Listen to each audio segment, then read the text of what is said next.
Hello and welcome. I'm Heather and I like to do things. And today what I'm doing is refinishing my grandmother's old sewing table. I got it when she passed and it's not a sentimental piece. I don't have any memories of it in her house, but I thought it was cool, so my dad and his sisters let me have it. And it has served as a hall table. It has been in the garage. It's been moved around a lot and it's not really that pretty. I decided it needed a makeover, so we're going to give it a bright and beautiful makeover and really make this piece shine. So stick around and find out what Heather did today. Here is my sewing table that I don't use as a sewing table. You can see there's a lot of damage on this top. There's burn marks, probably from cigarettes if we're being honest. The finish is completely failing. There's watermarks and all sorts of other stains. I have no idea what that would be from. The veneer is missing in several places and really loose. I'm hoping I don't have to take that off. The rest of the piece is actually in good condition. The sides, the veneer isn't peeling off. The finish isn't really all that bad. The drawers are sound. Structurally, this thing is great. It's just the top that looks really bad. So let's see what we can do with it. Here is what you see when you open up those flaps from the top. The machine is in here. It is still working amazingly. I'm going to make a separate video to show that because of time. But I didn't want to disconnect everything. So I end up refinishing everything with this in place, which makes it incredibly heavy and harder to deal with. But it's what I decided was best. So I'm going to leave that there instead of taking it out and try to refinish everything with this in place. It should be fine.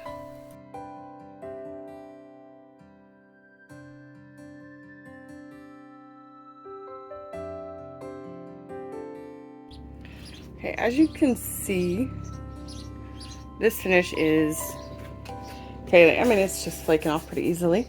So I don't want to use stripper right now, and I can see exactly how thick the veneer is.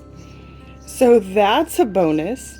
But I think I'm gonna work first on scraping some of this. I'll re-glue some of the loose veneer, and then this here to fill some of the holes. I'm gonna decide. I may end up using Bondo to fill those in because I don't want to take all the veneer off. So we'll find out. We'll figure it out. And here I'm practicing with my new scraper. Pretty excited about that. This was the perfect piece to practice on because that finish was coming off easy.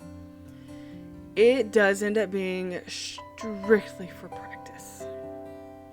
It didn't take long, but I still did work for no reason. I decided to try to, before scraping the edges and damaging them, try to re-glue some of this veneer. And as I was gluing, what I discovered is that the problem was a lot worse than I originally thought. Like, it was bad.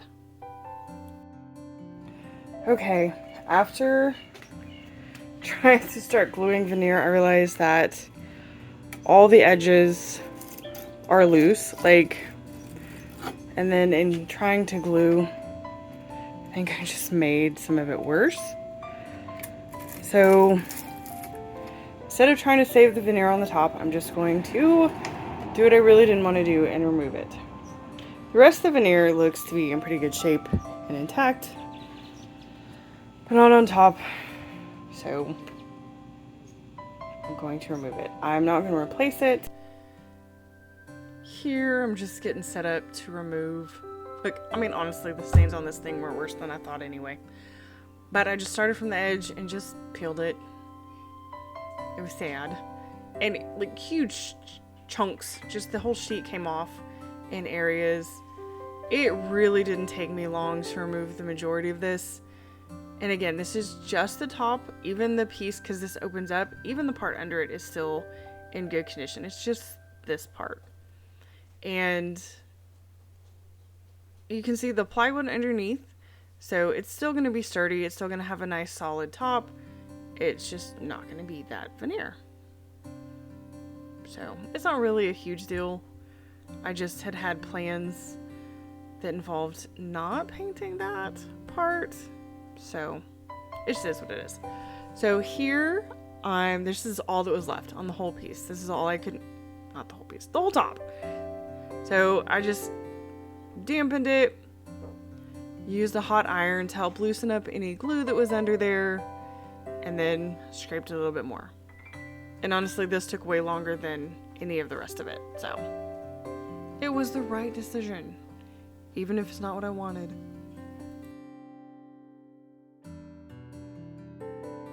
This is the bottom of one of the drawers. Look, my hand. This is the only other part where the veneer was loose, and this really wasn't bad. And I just stuck a lot of glue in there. Wipe off the extra. I used a little popsicle stick to like spread it around down in that area and make sure it was in there pretty good. And I got my hand in the way very nicely so you could not see what I was doing. That's helpful. And I just clamped it together and let it sit. Ta-da! I can repair veneer.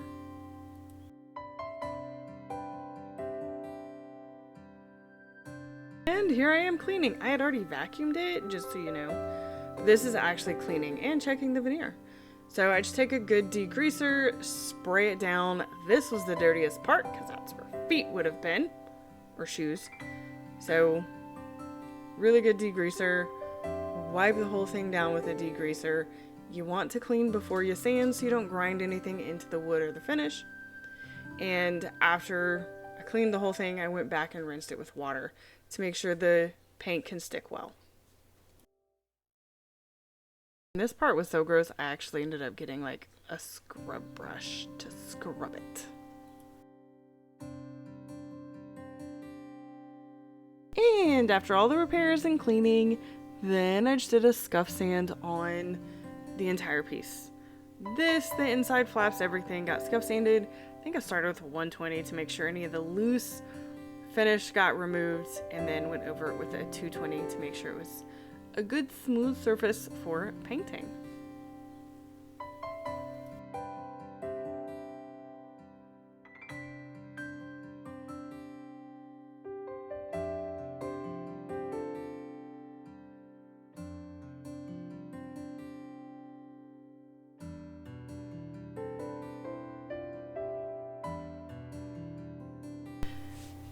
For the plywood top, I just sanded, make sure it's nice and smooth, and then I used a gray spray primer to cover that up since it is bare wood. And after that dried, I sanded that too, because you know, you gotta do all the sanding.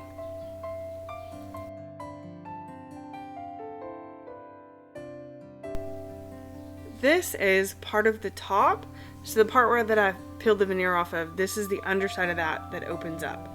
And I did a whitewash, which is just white paint thinned with water, put it on and then wipe off the excess. It will raise the grain, so you have to go over it with high grit sandpaper. I use 320, and then take my glove off, see how it feels, sand some more until you're happy with it. And you can see I did have some paint drippage, but it's actually not a big deal because of what I have planned. And I did this for all the pieces that I whitewashed, including this top, or sorry, this piece. This is the main piece. And this is the inside where the flaps cover. I have the sewing machine all taped off and covered to keep it clean, because remember, I didn't remove that. So just sand until I'm happy with how it feels. My original plan involved greens and a bright yellow, like a dandelion yellow. So it's going to be very spring-like with a dark green, a lighter green, and then going up into yellow, or you know, some, I don't know. But I was going to use those colors. The place I usually buy them at didn't have the colors I wanted. Dixie Belle makes them. The place didn't have it, except for the really big ones. I don't want that. So I told my kids they could pick whatever color they wanted. My daughter picked Amethyst, which is this really pretty purple. My son picked Cobalt, which is a beautiful blue. And then I still went with yellow. I just got a muted yellow, which is lemonade. And this is my first layer of lemonade going on that plywood top where the veneer was removed. You can see the gray spray primer. I just take my mister bottle, dampen my brush. You don't want it wet, you just want it damp. And then get a little bit of paint. You want to go with thin coats. You don't want to put this on very thick. Just nice thin coats. And you want it to be a little bit damp. So if it's drying, then you can mist it. But you want it damp, not wet. Also, if it's really dry, don't work outside.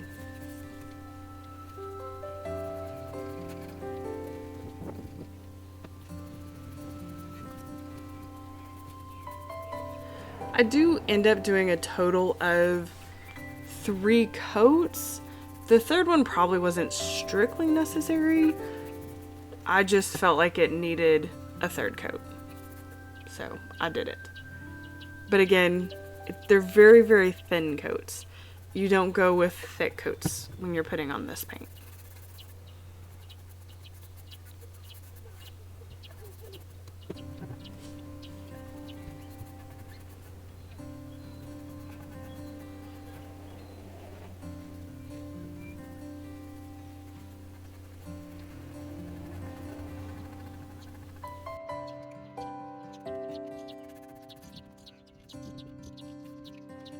Another thing to consider is the direction that your strokes are going to go. I'm going the direction I am on this piece because the gray piece right beside it, those come together to close. So I need the brush to make the solid top piece. So I need those strokes to be going the same direction. So that's why you make sure to pay attention to that if you have that situation.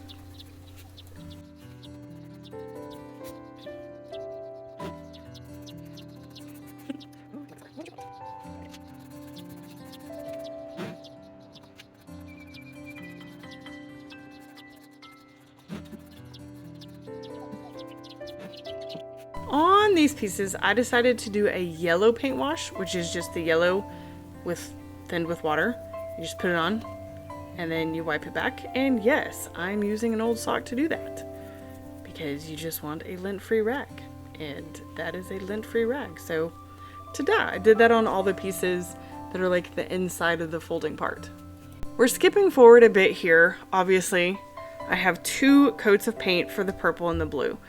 This is going to have a blending technique, which I could have put the first coat on, defined where I wanted the blue and the purple, and then blended the second coat. Probably should have done that, but I didn't. It does cause some problems in trying to blend that line between the blue and the purple, but it's okay. So for this, I have my coats, and they're completely dry. I let it sit overnight. That way I don't, when I start spraying it to blend, I don't pull up that bottom layer of paint and like reactivate that paint and start pulling it up. So everything is on there where I want it. It's dry. And now it's time for me to start blending. I also did the drawers. You just can't see them here because they're not in there.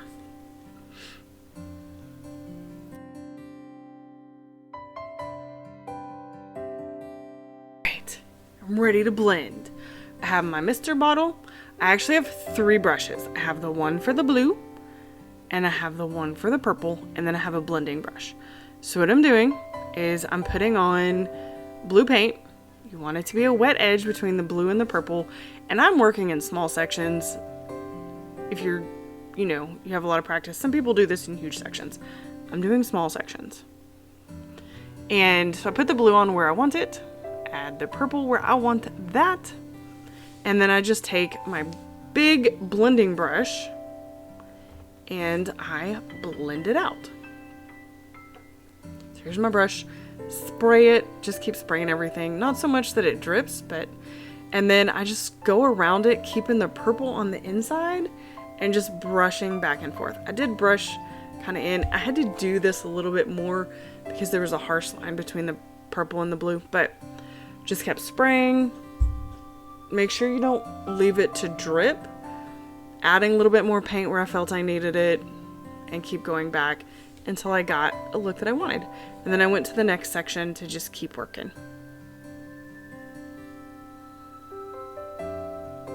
And the back isn't painted here, but I do end up going back and painting the back. Just not because I needed to, because I wanted to. I wanted it to look pretty.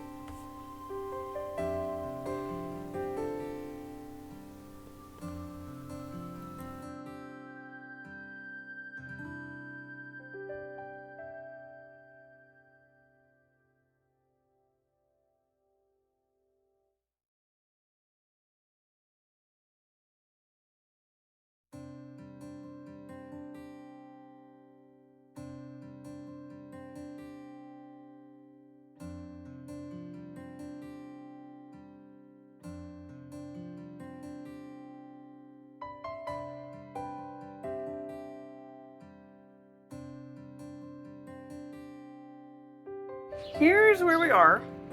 I wanted something to add a little bit of definition, just a little bit to break. So anyways, to break up like the color and make it stand out. So I decided that's gold acrylic paint because I wanted to see how it looked and have some like paint over before I committed to rub and buff. So I'm gonna put some rub and buff on there. Handles for sure. Probably like the edge over here because I kind of like that.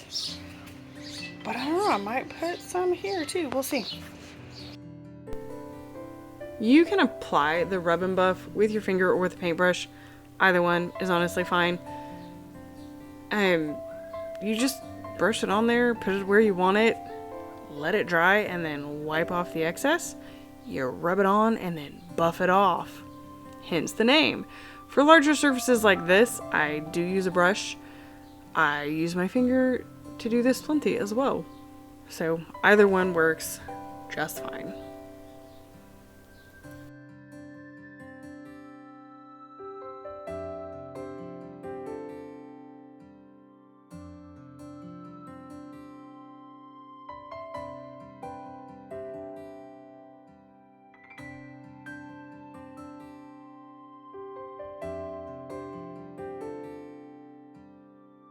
Rub and buff on the drawers. I kind of played around with different techniques. I used the brush and my finger and just kind of played around with it until I got the look that I wanted.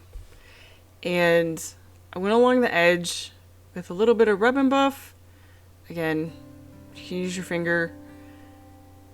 And then in different places I used the brush, just kind of depending. But I tried to get a little bit more on the corner so it came forward a little bit. And you'll notice it's not perfect. I wanted it to look, obviously not old because it's gold, but I just didn't want it to look perfect. I just wanted a little edge there to help it stand out a little bit and give it a little pop. And then on the straight areas, the brush is really easy to use. And then I just kind of used my finger to smooth it over.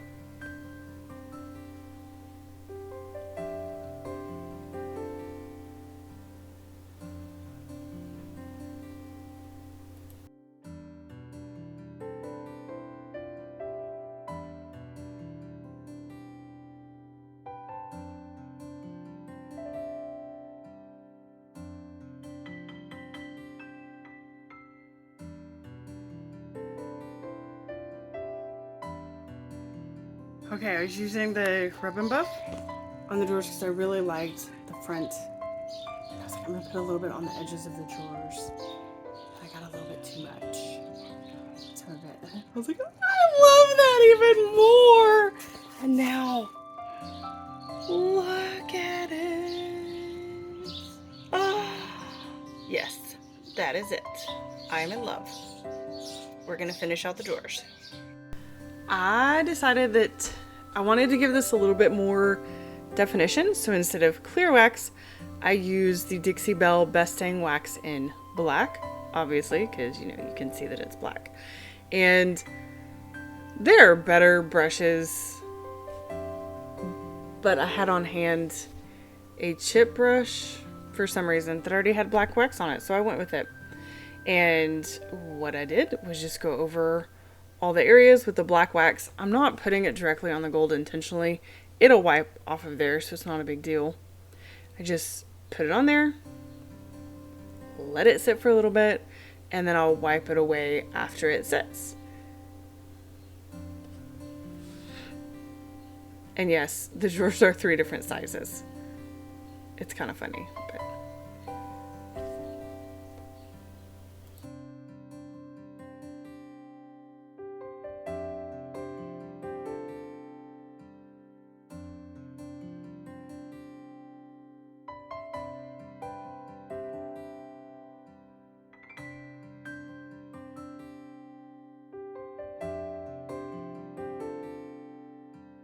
After the wax has set 15-20 minutes, you're just going to go in with a lint-free cloth and wipe it away.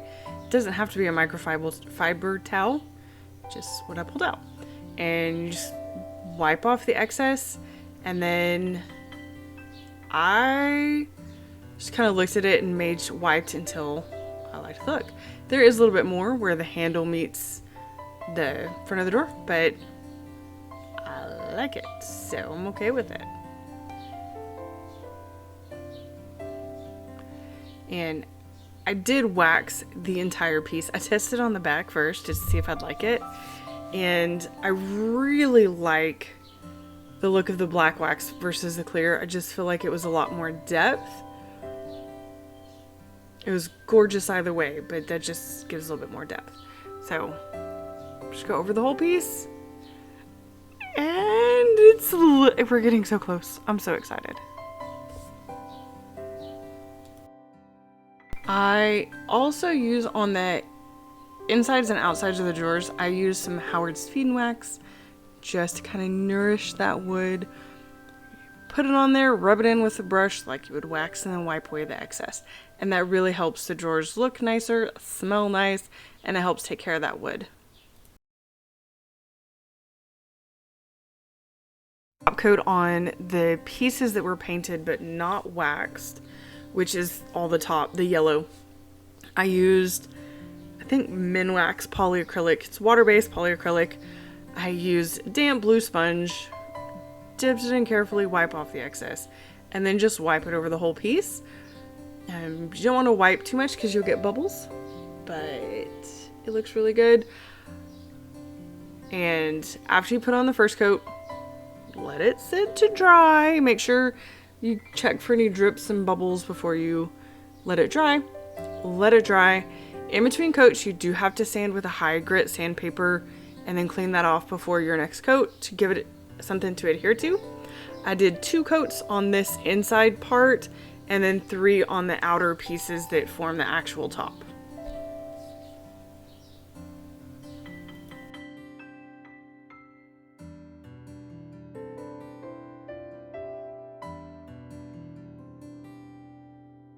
These little felt pads are what help support the small piece when it opens up. So I just bought some new ones to put them in there, so the others are kind of worn down, so that supports it.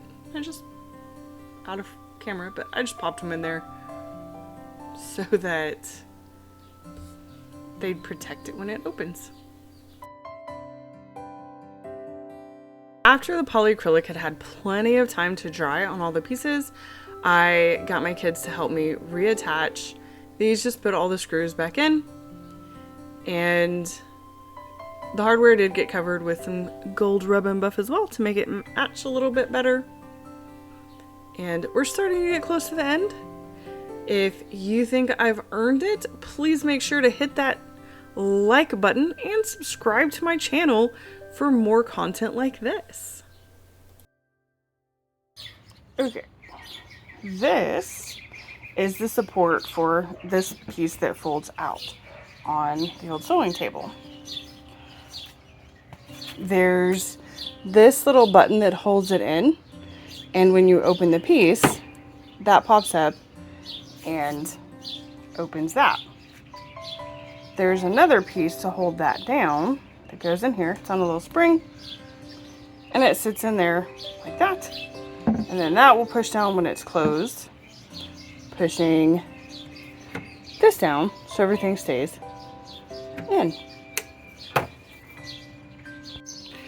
And the top pieces are on and fully functional.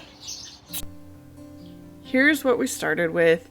A piece from the 1950s, very damaged, functional in its time, but not so much anymore, but still very sturdy, and it's got good bones. And here's what I have now. Absolutely gorgeous, loving the color combination that my kids picked. And I'm curious, what do you think of the gold? I didn't put it on the top. I don't know, should I? I'd love to hear your thoughts down below.